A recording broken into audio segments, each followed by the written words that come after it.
26 de abril de 1937.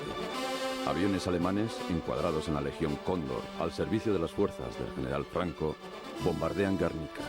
La población queda totalmente arrasada.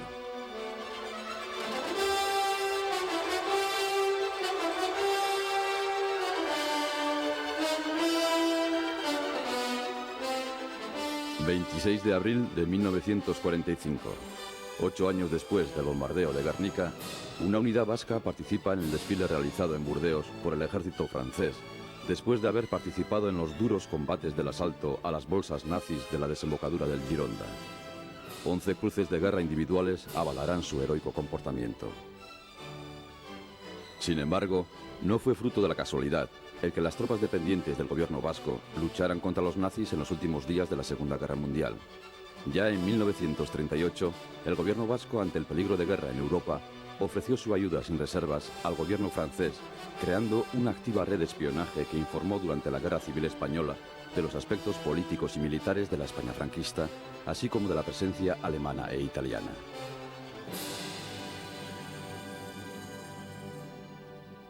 Se iniciaba así una importantísima colaboración en materia de espionaje con las potencias aliadas, sobre todo con británicos y americanos. En septiembre de 1939, al estallar la Segunda Guerra Mundial, el presidente José Antonio Aguirre hace unas declaraciones en las que manifiesta que los vascos son beligerantes en el conflicto que acaba de empezar y se pone por lo tanto al lado de los aliados para luchar contra la agresión nazi. En 1940 se crea en Londres el Consejo Nacional Vasco en torno a la figura de Manuel de Irujo, que trató de llegar a un acuerdo primero con el gobierno británico y después con la Francia libre del general de Gaulle, con el fin de establecer una colaboración militar que se materializará más tarde en el 3er Batallón de Fusileros Marinos de las Fuerzas Navales Francesas Libres. Esta unidad fue finalmente anulada por el gobierno británico. Según se acerca la liberación de Francia, el gobierno vasco piensa en reagrupar a toda su gente que combate en el Maquis Pirenaico en una unidad autónoma para continuar la lucha contra los alemanes.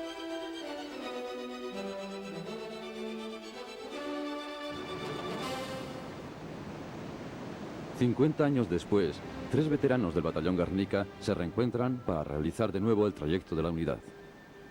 Deunoro Totorica, natural de Yurre, exiliado en Francia en 1937. En 1945 tenía 21 años y era gudari en el batallón. Loren Burgoa, pescador, natural de Ondarroa. Con otros 4 amigos robaron un bote y llegaron a remo a San Juan de Luz. En 1945 tenía 17 años y era gudari en el batallón. Andrés Prieto, nacido en Eibar, condenado a cadena perpetua por los franquistas. En 1944 consiguió fugarse y escapar a Francia. En 1945 tenía 27 años y era teniente del Guernica. Los recuerdos de estos 3 miembros del batallón Guernica están apoyados en el diario que escribió durante la ofensiva del Medoc otro componente de la unidad, el gudari de 21 años Luis Fernández, natural de Pucheta. Po, 1944. El comandante Ordoqui ha recibido la orden del gobierno vasco de reclutar y de reunir a todos los vascos de las diferentes unidades de guerrilleros en un solo batallón. Al cabo de 15 días salimos de Po para la Negrés, Biarritz. 12 días más tarde nos dirigimos hacia Carés, pequeña población bearnesa.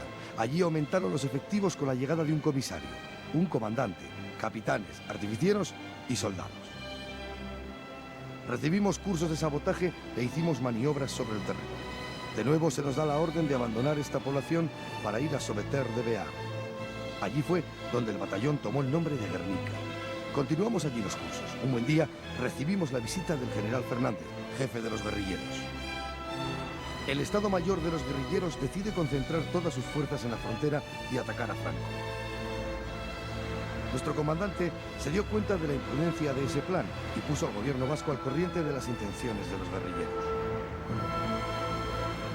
El gobierno vasco y nuestro comandante entran en contacto con las autoridades francesas a fin de incorporar nuestro batallón en otro cuerpo.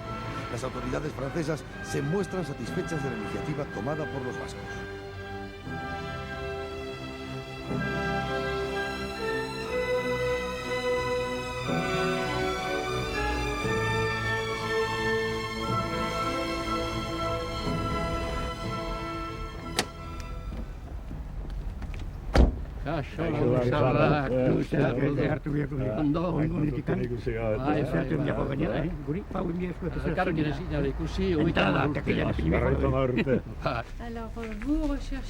Buscan ustedes pruebas de la existencia de un campamento.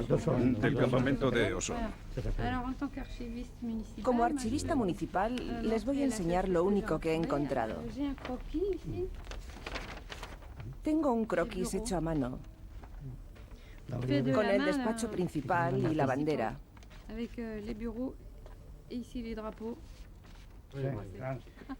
Cuando estuvimos nosotros estaba la bandera francesa. La bandera vasca la tuvimos más tarde. Todo esto no existía antes. Claro, porque todo esto, ves aquí, ves allí, aquella era la finca. La piscina existe. Oye, que existe la piscina y el campo de fútbol, dice ahí.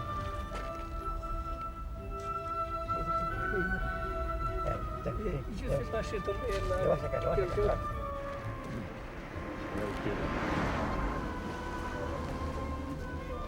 Buenos días, señoras. Estuvimos aquí durante la liberación.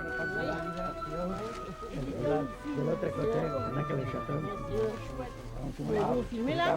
Oui, plein travail, madame. Monsieur, travail, monsieur. Oh, je n'ai même pas fait. Poco tiempo después, recibimos orden de dejar los Pirineos y ponernos a la disposición del Estado Mayor francés en Burdeos. En Agiron, después de una visita médica en el campo de Guinemer, en Le Buscat, firmamos un contrato hasta el fin de la guerra. Recibimos orden de reforzar las fuerzas francesas en el frente de Medoc. Buenos días, señor. 50 años después estamos aquí para ver el castillo. ¿Ustedes conocen el castillo? Buenos días, señores. Nosotros estuvimos en el otro lado. Aquí estaban los españoles del comandante Santos. ¿Cuándo estuvieron ustedes? En diciembre de 1944. Si ustedes quieren, podemos ir hacia abajo. Hacia el mes de marzo, el comandante reúne el batallón en el campo. Unos sentados, otros de pie, escuchamos sus palabras. Budaris, las órdenes han llegado de reforzar las fuerzas del frente del Medoc. Burdeos está liberado hace bastante tiempo. Ningún alemán tiene que quedar en tierras girondinas. Así que ya sabéis lo que nos espera. No sabemos cuánto puede durar. Budaris, cuento con vuestro coraje. Ore Euskadi. Después de la guerra dejamos el maíz y pusimos huertas. En el mes de octubre, con un compañero habíamos desenterrado la escopeta. Había estorninos. No los habíamos cazado en 4 años. Cuando vimos llegar a dos FFI o FTP, o no recuerdo qué, se acercaron y nos dijeron que de parte del comandante le siguiéramos. Nos llevaron ante el comandante y nos dijo: ¿pero no saben ustedes que está prohibido disparar junto a un campo militar? Miró la escopeta que había estado enterrada y estaba oxidada. Pero si la escopeta hubiese estado en buen estado, se la hubiese quedado. Después nos dijo: váyanse, pero no vuelvan a disparar junto al campamento.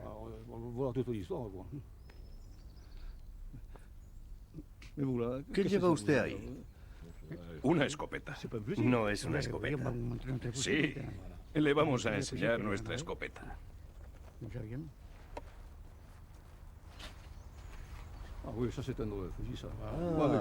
Ya sé. Es la bandera vasca.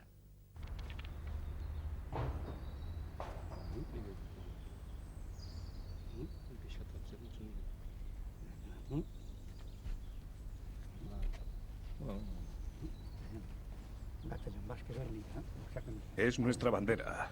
Batallón Guernica.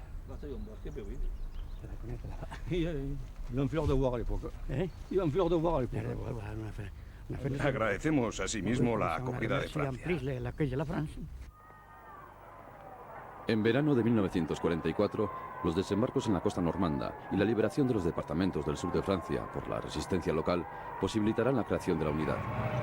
Los desembarcos aliados en Normandía y Provenza, las tropas alemanas inician la retirada hacia las fronteras del Reich. A pesar de que casi toda Francia ha sido liberada, quedan en la costa atlántica numerosas guarniciones nazis, las llamadas bolsas del Atlántico, en las que se hacen fuertes unos 100.000 soldados alemanes. De estas bolsas, las situadas más al sur eran las de Royan y Point de Grave. Día siguiente en camino en busca de enemigo.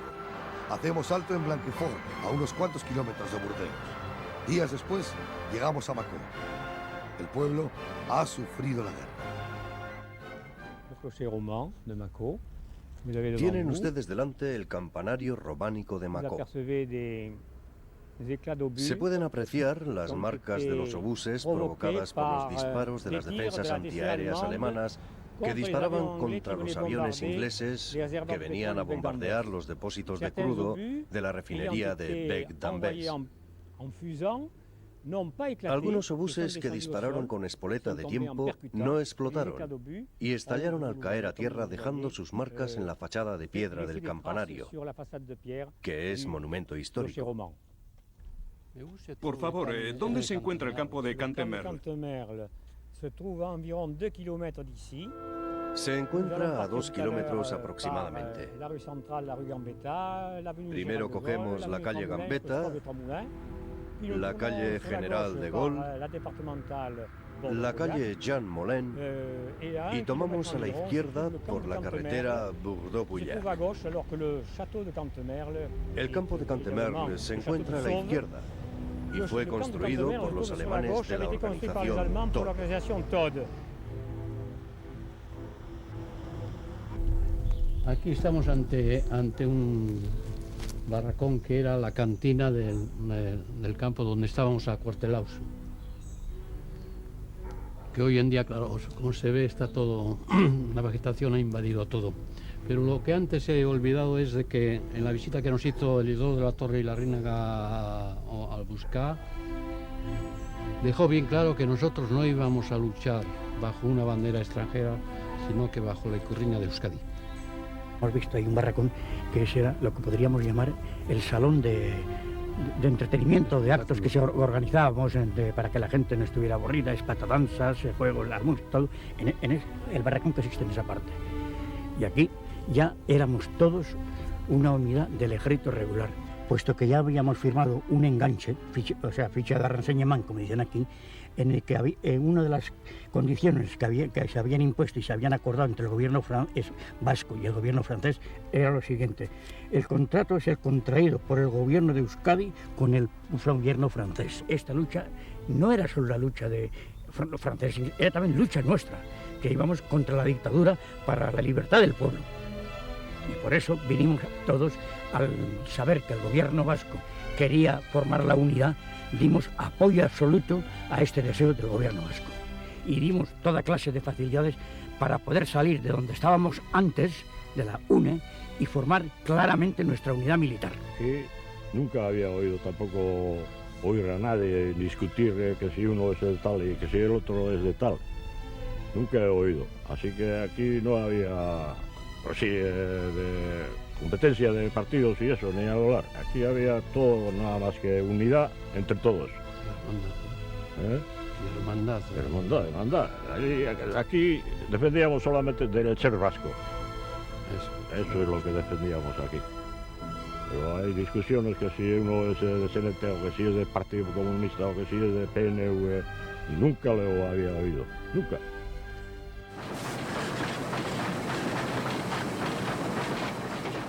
Aquí cogemos el tren hasta el Spar.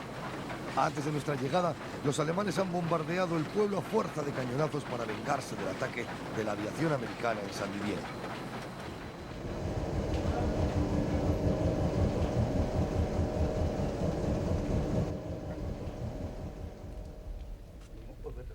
En el andén, esperamos los camiones que no tardan en llegar.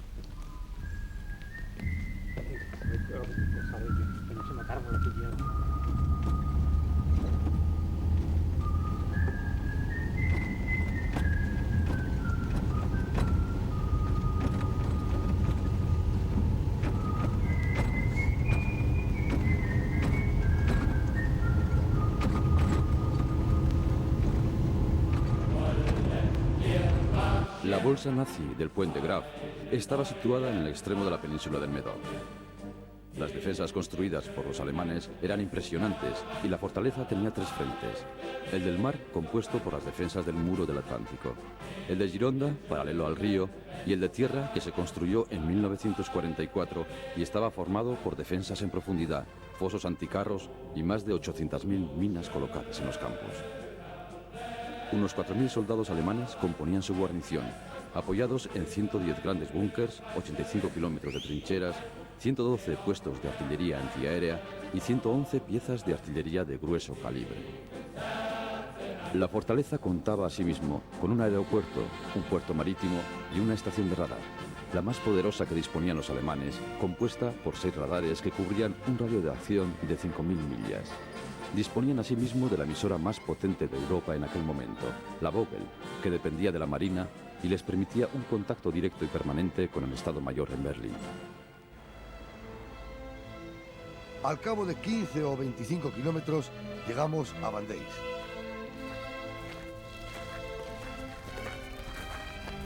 Esto es uno de los obuses de 230 con que la Marina bombardeaba las posiciones enemigas.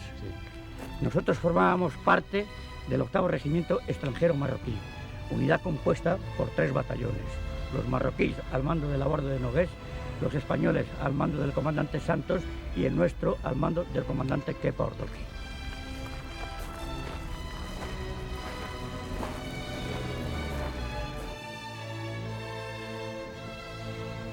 Aquí tenéis al comandante Chosco. Como veis, está en uniforme de la Legión, incluso con la bufanda que llevaban ellos. El comandante Chosco, hasta su fallecimiento, era comandante del servicio histórico del ejército francés. Ya sabéis que el comandante Chosco nos quería muchísimo. Siempre solía decir, me brave Basque y viva los fueros. A partir de septiembre de 1944, es la Brigada Carnot de las fuerzas francesas del interior la encargada de sitiar la fortaleza alemana de la Gironda. Estas fuerzas de origen guerrillero se integrarán en el ejército francés, constituyendo las fuerzas francesas del Point de Grave, al mando del general Arminac. En el invierno de 1945, las tropas francesas que sitían la fortaleza alemana no dejan de aumentar. Entre ellas se encuentra el batallón Guernica, integrado por unos 200 hombres. El puesto de mando se instala en una antigua granja, en medio de los pinos. Organizamos la guardia. No sabemos el tiempo que nos quedaremos en medio de los pinos y los matorrales. Hay grandes ciénagas. Los centinelas son numerosos. Los alemanes están enfrente.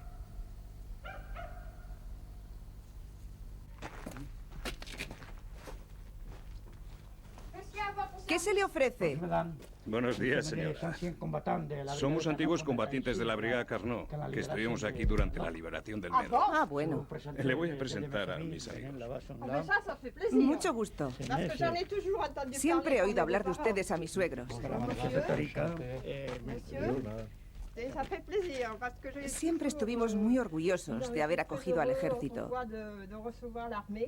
Pues mi suegro era antiguo combatiente de la guerra del 14 y estaba orgulloso de ello. Aquí estamos para recordar y visitar un poco su granja. Encantada. Pueden ustedes entrar. Usted primero, señora. Buenos días, señor. 50 años después les visitamos. Sí, son señores del tiempo de la guerra.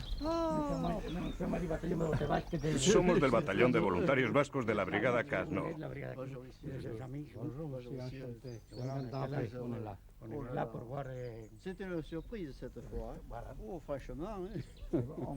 Vemos que esto ha cambiado poco.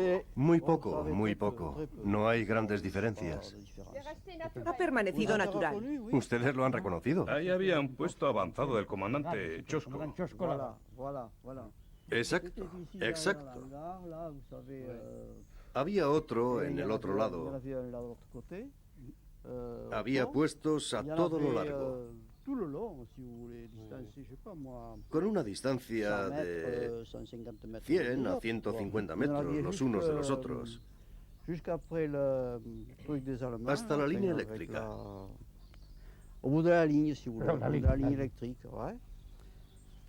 Ahí estaban todos y montaban guardia. Era una vida singular.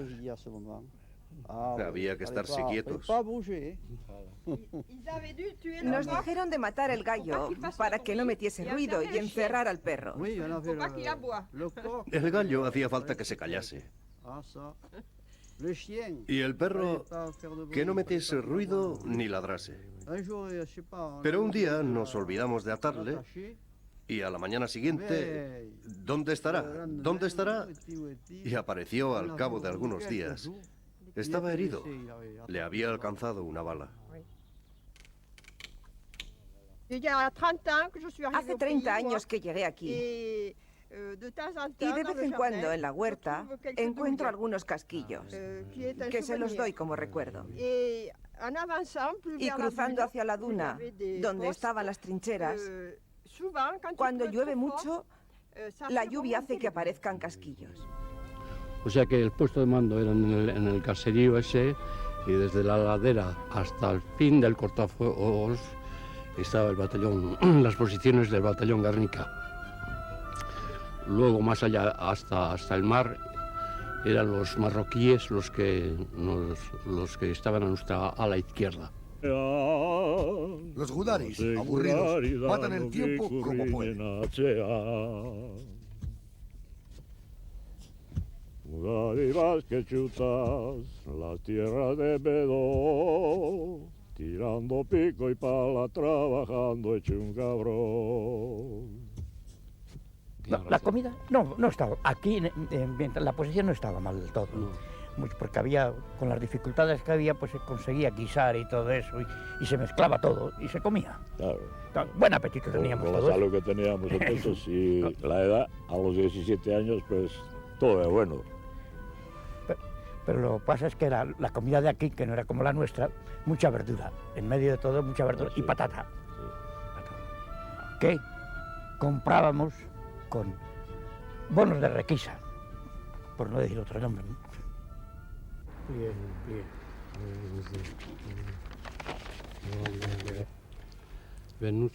Somos los supervivientes de la Cota 40. Ustedes son los supervivientes de la Cota 40. ¿Qué piensa usted de nuestro comandante, del comandante Chosco? ¿El comandante Chosco? Era un tipo para legionarios. Era un jefe para legionarios. ¿Duro? Muy duro, muy duro. Señor Arnaud, ¿dónde está la Cota 40? Aquí está. Aquí está la Cota 40.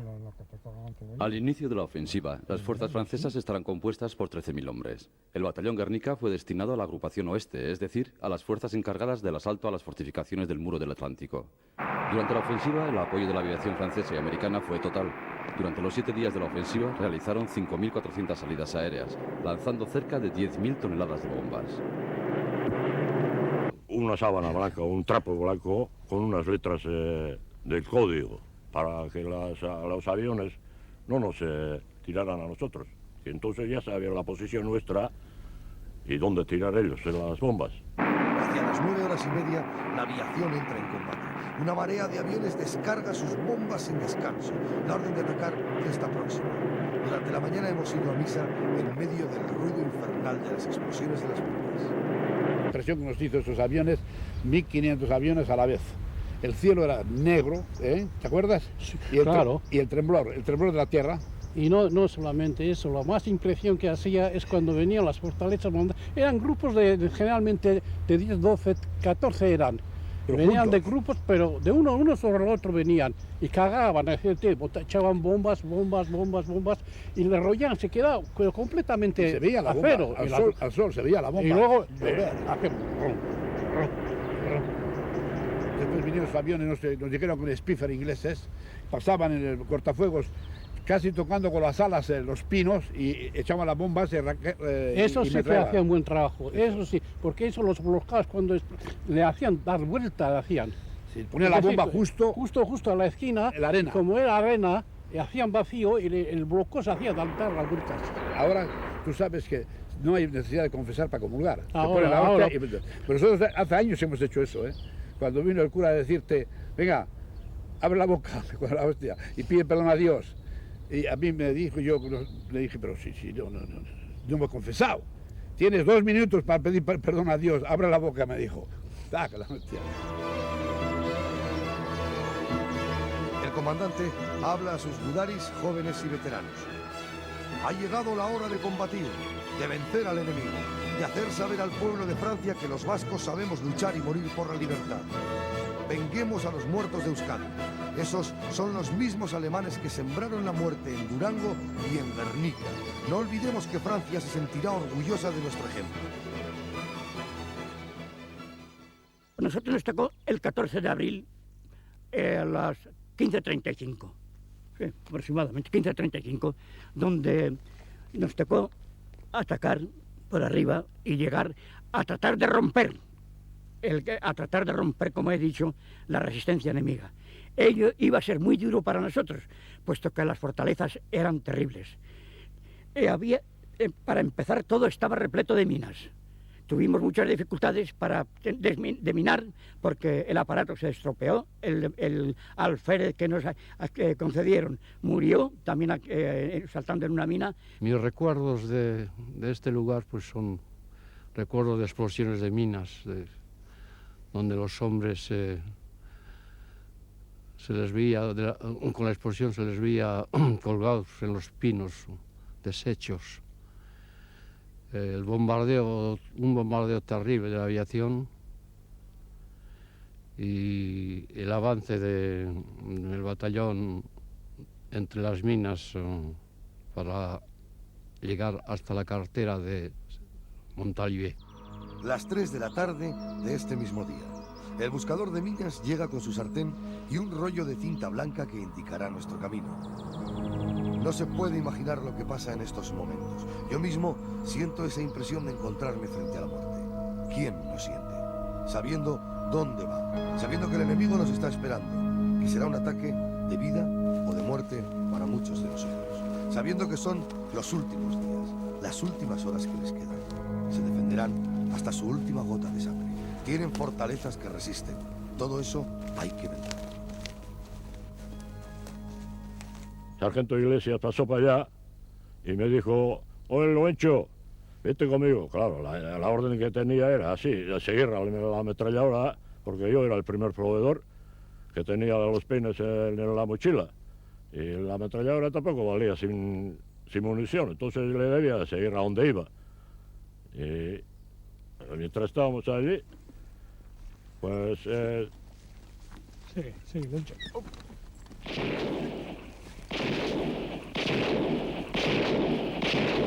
La columna de cabeza hace fuego. Los alemanes responden con una lluvia de fuego de sus ametralladoras y tiros de cañón. Una serie de explosiones. Los pinos vuelan por el aire. Los primeros muertos. Estamos contentos. La garganta me pica de tanto polvo. El aire malo a respirar. Cada uno nos damos ánimos. Pienso que está en nuestro vida.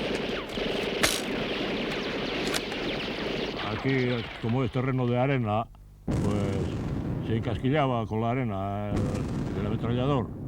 Yo los veía a los alemanes para la trinchera de ellos, pues corriendo de un lado a otro. Y como no llevaban ningún arma ni bomba de mano, nada más que los cargadores en la mochila, y el sargento Iglesias llevaba bomba de mano también.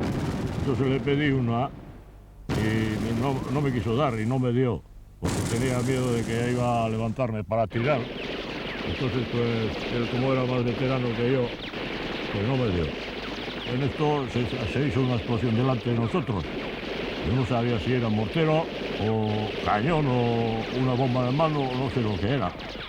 Porque dio una explosión y se levantó la arena y humo y todo eso, y yo bajé la cabeza. Cuando hizo la explosión el mortero o lo que fuese, pues...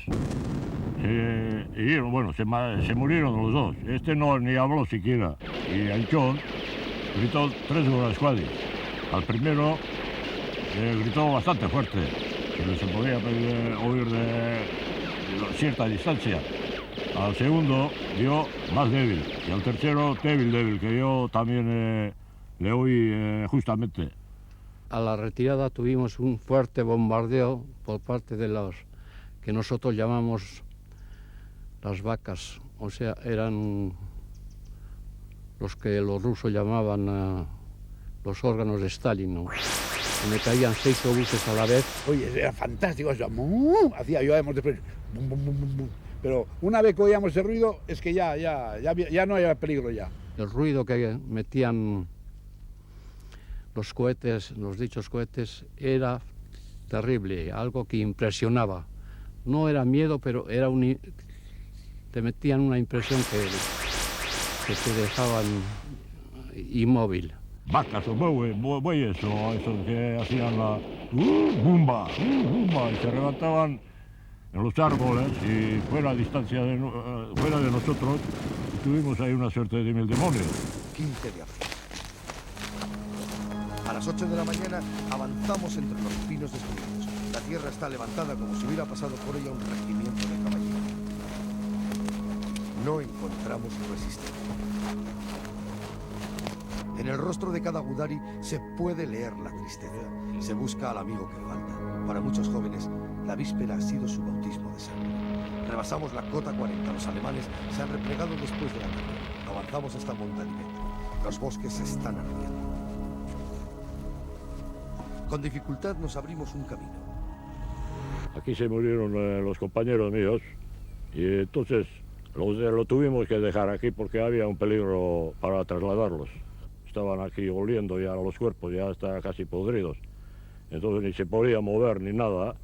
Hicimos los agujeros tal como estaban ellos y cuando hicimos los agujeros no teníamos más remedio que darle vuelta al mismo agujero y taparlos allí.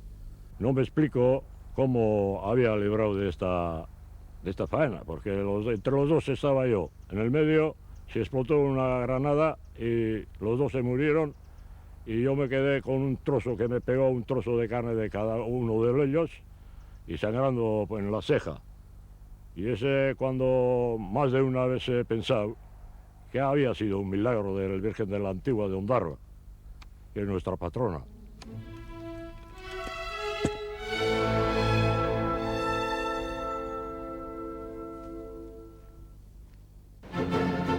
De abril. Son las 6 de la mañana y la Marina bate las posiciones alemanas que defienden la costa. La aviación, los fosos anticarros, la artillería, las líneas enemigas que se concentran cerca de Sunak. No nos explicamos cómo pueden resistir todavía los alemanes con el tratamiento que les estamos dando. Proseguimos nuestro camino. Las dunas y la carretera a Sunak nos parece que es una pesadilla, pues no hacemos más que encontrar muertos y más muertos. Algunos de ellos ya no tienen facciones humanas. Pasamos la noche en una pequeña aldea en ruinas. Tenemos pocas cosas que comer, apenas unas galletas secas. El hambre me atenaza el estómago. Paso la noche envuelto en una manta alemana y como cabecera un alemán muerto.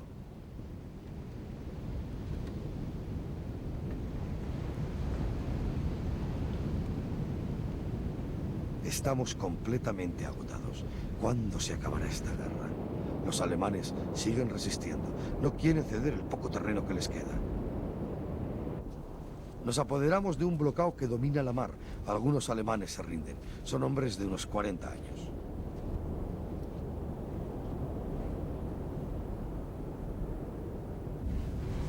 Hala, mendike, usten dia urruni arte, hemen zian bunkerrez betea zen dena.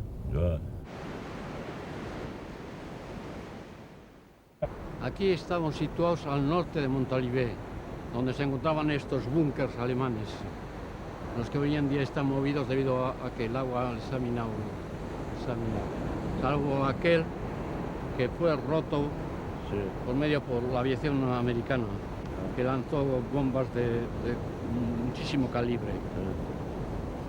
Pero aquí hubo una hazaña en que el Gudari Fernández, a pesar de las balas trazadoras que le pasaban por su cabeza o al lado de su cabeza y tal, pudo avanzar de pies hasta la parte trasera y por la medilla les metió 2 bombas de mano. Olaku hacían bai. Olaku hacían bai. Hizo así como ahora, como iban.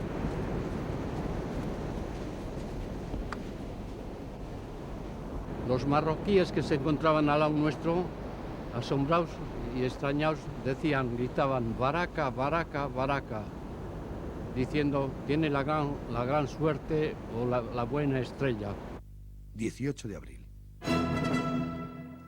Los supervivientes del batallón Guernica avanzamos cerca de la costa. El cielo está azul y la mar tranquila. Se ven a lo lejos algunos barcos de guerra. La artillería tira sobre las posiciones alemanas. Los obuses explotan no lejos de nosotros. Los alemanes resisten como diablos, con la energía de la desesperación. Tienen una fortaleza cerca de Sulak. 19 de abril. El día despunta en un silencio de muerte. La artillería entra de nuevo en acción, así como la aviación bombardea las posiciones de la Pont de Grave.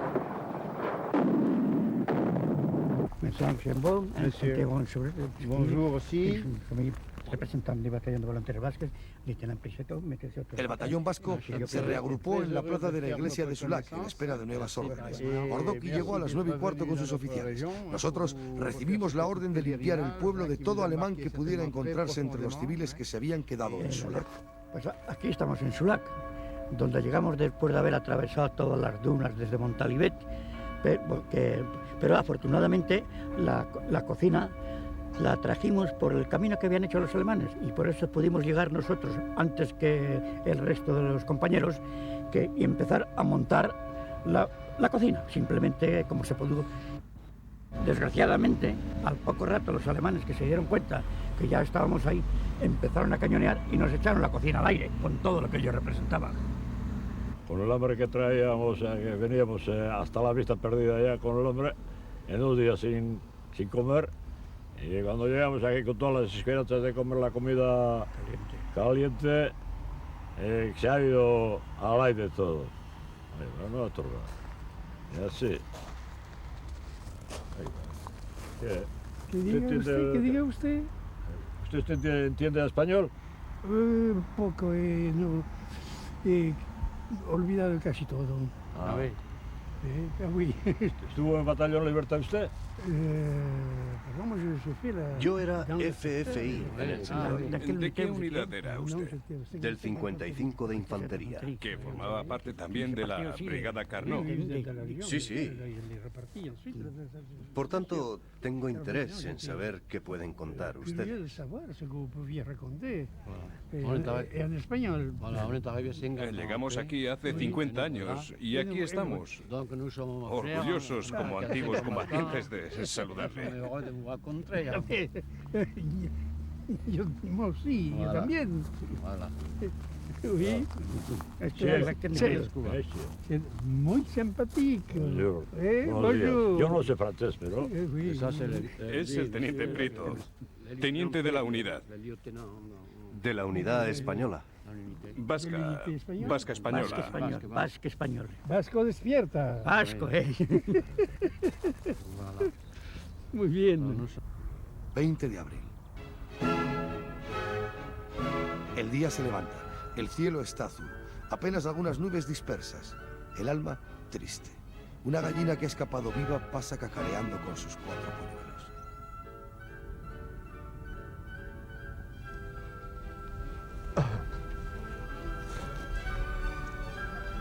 Este es un búnker donde estaba instalado el cañón de grosso calibre que pertenecía a la batería Y-33.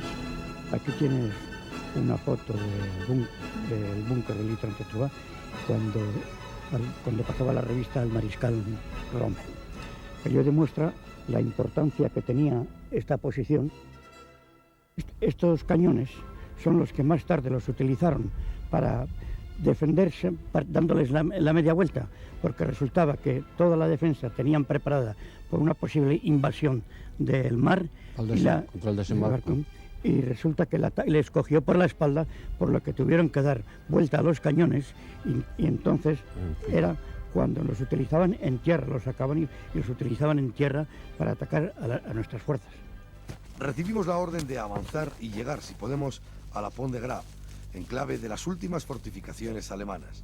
El avance es lento entre los pinos. La artillería alemana entra en acción a su vez. Los obuses vuelan bajos y hacen añicos los pinos con cada explosión. Cuando avanzábamos por la vía del tren, iba con un compañero, un tal Hierro, creo que era de la parte de Eibar, y cuando se entregaban decía, camarada, nis caput, is pa Deus. Y me decía, Manolo, ¿qué dicen? Dicen que no les matemos, que no son alemanes, que son austriacos. Luego otra vez lo mismo, oh, camarada, nis caput, is pa Deus, que no, ¿qué dicen? Pues eso, ¿dónde coño están los alemanes entonces? 3 prisioneros que cogimos abajo del ferrocarril, unos tenían 50, 18, y se decían, más comunista, más polonés, más comunista, más polonés. Eran todos comunistas, todos eran polacos, oye, tenían miedo y les habían dicho que matamos todos seguramente. Bueno, nosotros venimos aquí por la vía, el batallón vasco, por la derecha de la vía, y los cogimos ahí más atrás a los alemanes de sorpresa, porque ellos no creían que podíamos avanzar por aquí. Entonces les cogimos de sorpresa y venían los alemanes diciendo más polonés, todos sin armas ni nada, ya entregaron las armas, o sea, echaron al suelo y decían más polonés, todo el mundo, todos los alemanes. No estamos lejos de los bloqueados alemanes. Me parece ver una bandera blanca, pongo inmediatamente toda mi atención porque quiero estar seguro. Sind Sie Franzose? Nein! Aber wer sind Sie denn? Nein, nein! Kamerad, nicht schießen! Kriegsfertig! Nicht schießen! Raus, raus! Nee.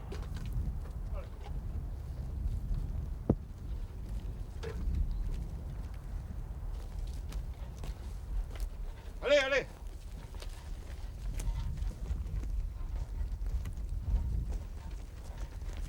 En estos búnkers del Y-33 se rindieron todos los alemanes, tomándonos por británicos por el casco y la curriña que llevábamos. Aquí estamos delante de uno de los blocus donde podríamos decir que se almacenaba lo que se recogía, llamémosles botín o llamémosles como sea. Aquí se quedaron muchas cosas, sobre todo material sanitario, material de observación,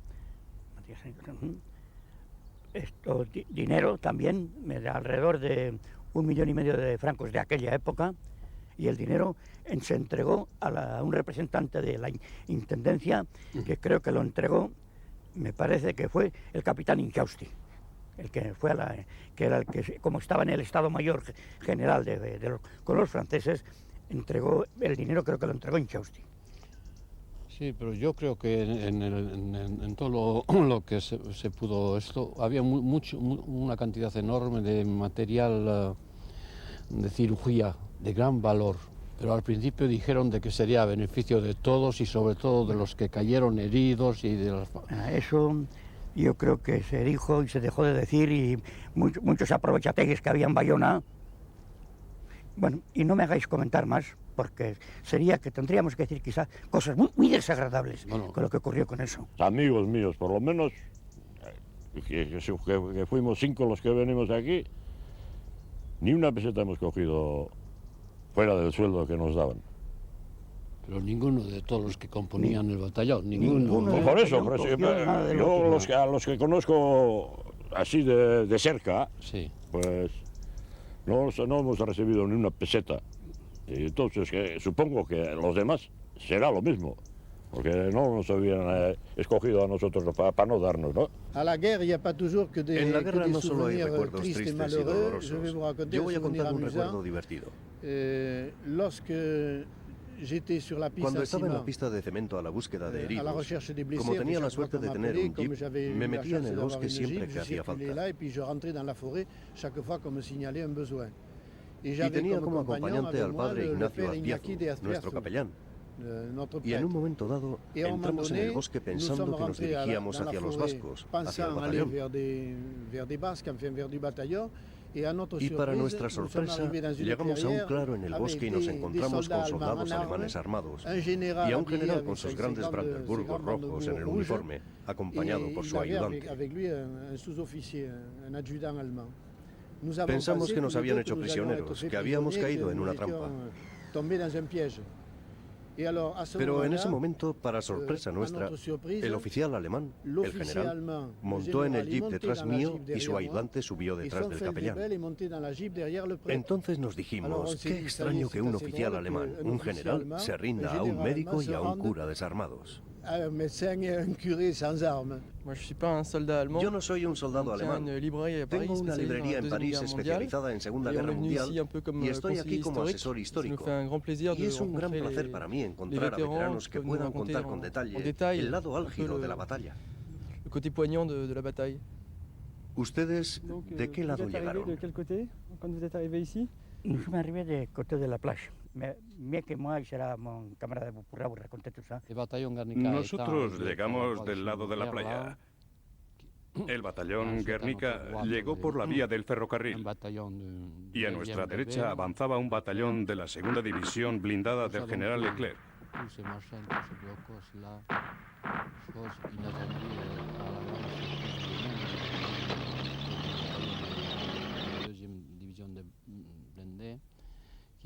Tomamos todos los búnkers de ahí, ante la extrañeza de la segunda división blindada, que no esperaba que nosotros, sin apoyo de artillería, pudiéramos haber tomado los búnkers en tan poco tiempo. ¿Hubo resistencia fuerte por parte de los alemanes que estaban en los búnkers? Sí. Fue una batalla a muerte por los dos lados. De la parte des Allemands et de notre part aussi. Pero yo quisiera destacar un asunto. No lejos de aquí se construyó un campo de prisioneros para los alemanes. Me acuerdo muy bien. Yo era joven. No fumaba y solía ir al campo de prisioneros y les daba mi ración de tabaco y algún pedazo de pan. Me acuerdo que había centinelas, compañeros nuestros, que me gritaban: ¿has olvidado ya lo que nos han hecho? Comprendo que un hombre pueda reaccionar así después de 4 años de ocupación. Pero yo creo que después de la rabia de la batalla, hacía falta tratarlos como a personas. Quizás sea un poco exagerado, pero pienso que de esa forma plantamos los primeros pilares de la reconciliación entre los hombres. Y usted, como combatiente que vivió el ataque, con el paso de los años, ¿no cree que políticamente hubiese sido más justo esperar 3 semanas, un mes, a que la guerra acabase de tal forma que no hubiera habido muertos por ninguno de los dos bandos? He pensado a menudo en eso. Y pienso que el Estado Mayor o los que decidieron la batalla del Point de Grave debían haber esperado al fin de la guerra, porque tenían que saber que el final estaba muy cerca. Los aliados estaban a 15 días de Berlín. También las bolsas de La Rochelle y de Saint-Nazaire, que no fueron atacadas. Llegó la rendición y cuando firmaron depusieron las armas. Es difícil, no podemos juzgar. El problema que había aquí, en el lado de Burdeos, era un asunto político. Burdeos estaba liberado, pero el puerto de Burdeos no estaba liberado. Y eso impedía que los suministros llegaran a Burdeos. Por eso hacía falta a cualquier precio abrir la ruta marítima para que los suministros pudieran llegar. Fue una decisión del gobierno provisional de la época, presidido por el general de Gaulle, de ir a cualquier precio a abrir la ruta a Burdeos. El general de Gaulle pasó la revista a todas las unidades que se encontraban aquí. Llegando a la altura del Licurriña, paró, saludó Licurriña largamente y luego, dirigiéndose al que era comandante del batallón Guernica, Kepa Ordoqui, le dijo textualmente estas palabras: «Mon commandant, la France n'oubliera jamais l'effort consenti par les Basques pour la libération de son territoire». Para el batallón Guernica, La guerra había terminado en la Pont de Grave a las 7 de la tarde del 20 de abril de 1945. Andrés Prieto continuó en la unidad hasta su liquidación en septiembre de 1945 y se trasladó a París, donde trabajó en la delegación del gobierno vasco. Cuando desmovilizamos la unidad, en el Guernica teníamos un efectivo de alrededor de 300 elementos que ya estaban regularizados dentro de la disciplina del ejército francés. Deunoro Totorica fue seleccionado para un curso de comando impartido por el ejército americano en París, con vistas a la formación de una unidad que se hiciese cargo del orden público en el previsible derrocamiento del régimen franquista por los aliados. Los instructores eran la mayoría americanos. Solo 2 hablaban castellano, los demás hablaban el inglés, y un instructor muy bueno que era inglés, con el que había estado en China, en Hong Kong, como policía. A nivel de armas estamos armados de lo mejor que se puede llevar, lo más moderno y de lo más... el último grito de las armas que el ejército norteamericano poseía en aquel entonces. O sea que no hubo restricción de ningún género en ese aspecto. Laurent Bourgois regresó a su pueblo y fue condenado por haber cruzado clandestinamente la frontera. Posteriormente, cuando cumplía el servicio militar, fue seleccionado como marinero para el yate del general Franco. Al estar con Franco hablando también, allí con los aparejos o aquello, lo otro, o lo que sea, pues yo no sabía el castellano, ni mucho, como ahora tampoco lo sé, y entonces menos. Con 17 años que tenía, 18, entonces pues nada, no sabía ni pu. Claro, había que tratarle a Franco con su excelencia o una cosa así, o así me parece que era. Su excelencia tal y aquello y lo otro. Yo no sé, a veces me salía, pero pocas veces me salía tú, usted, todo lo que, bueno, lo que me salía. Y yo le decía así, y nunca me había protestado por ello. En cambio, el don José cuando se marchaban aquellos, oye, pero ¿cómo le estás tratando? Pero es que, agarraba así a la cabeza, es que me vas a volver loco. Yo qué sé, yo no sé, entonces que me desmarquen, desembarquen y que traigan a otro. Este es un monumento que se construyó en memoria de todos los que cayeron en defensa de la libertad y en liberando el territorio del Médoc, bajo el mando del coronel Milleret, que fue el alma y el jefe de todo el combate. Fue un combate excepcionalmente durísimo contra un enemigo que no quería rendirse y que prefería ir hasta el suicidio antes de rendirse.